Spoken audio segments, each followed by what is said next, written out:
as we're going out and we're looking for snares, obviously we've got big areas here, huge areas, and trying to figure out where we might find these snares is not always an easy task. But we do have some avian friends, which are vultures. Alright, so a lot of the time when an animal dies, you'll find vultures come in, okay, and so you'll see the aerial circling of those vultures and they descend down into those carcasses. It's not always that it's poaching. It can be a natural kill. Lions, hyenas, leopards, something like that could do a natural kill, so you've got to be careful. But vultures often give away positions of dead animals and wildlife, so if we do find any vultures, that's where we want to go. We want to go and see, but obviously we want to be very, very careful how we do that approach, because it could be wild animals that are dangerous for us, cats, carnivores. What happens is you often find on natural kills, the bateleur eagle, which we refer to as a low-level soarer, he will come in first to the carcass. He's a very colorful bird, so the other vultures are looking on his back or looking down on him from much higher up. They're high-level soarers, up to about 23,000 feet. Alright, so they'll be looking down on the low-level soarer, the bateleur eagle. He will descend first, and he gets the softest pickings, eyes and tongue. Once the eyes and the tongue are gone, then the other vultures will then come in. Alright, so that's normally the time it takes for them to descend, to feel safe.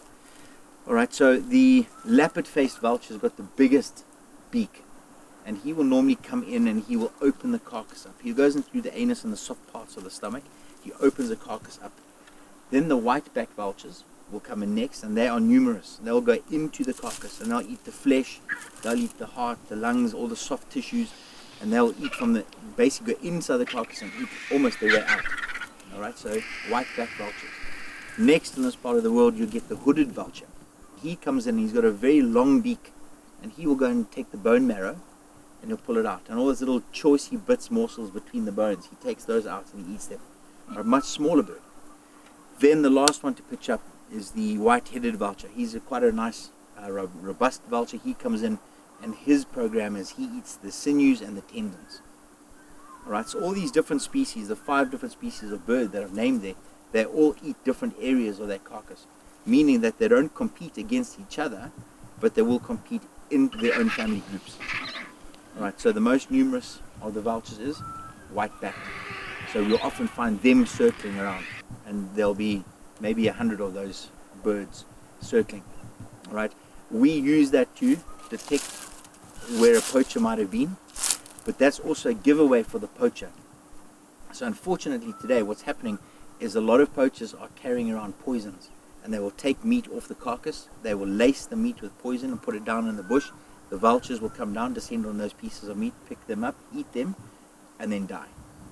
So quite a lot of the time when you're walking up to carcasses that we know that poaching has taken place there, you might find anywhere between 20 to 200 different vulture carcasses dead amongst the rotting flesh of that animal. Okay, so very important bird for us, very, very important for the ecosystem, but unfortunately the poachers are also taking them out at the moment, and we've got to be cognizant of that, and we've got to protect that. So anything that we find poisons on the roadside, we need to figure that out, and we need to be reporting that to the authorities. Take it off our streets. It's very, very, very important.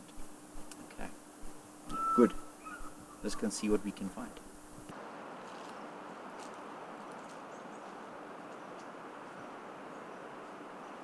Looking at this little area here, there's bones there, there's a skull there. My guess is your snare would have been triggered from one of these. Here's quite a substantial game trail here, so I'll guess this is where it was. If we look carefully, we may even find scars on there from previous. Young bull. Young bull, so I'm sure there's a lot more around here. It looks like this is quite an active area.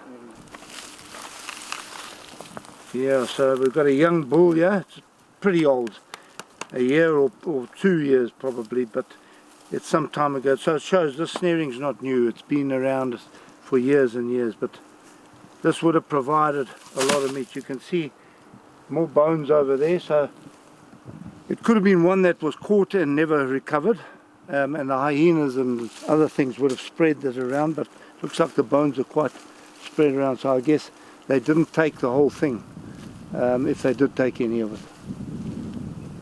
This is a very old snare. It's been around a long time. It was put here, it was triggered by one of the animals, and never recovered and never used again. So this one was obviously forgotten about, or they forgot where they put it. But you can see this is rusted. This cable's been here for a long time.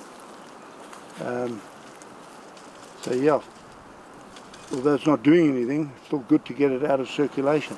Yeah. Stuff is tough.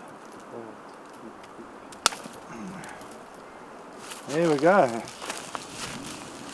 You need your pliers. Let me give you the pliers, because you seem to be finding quite a few.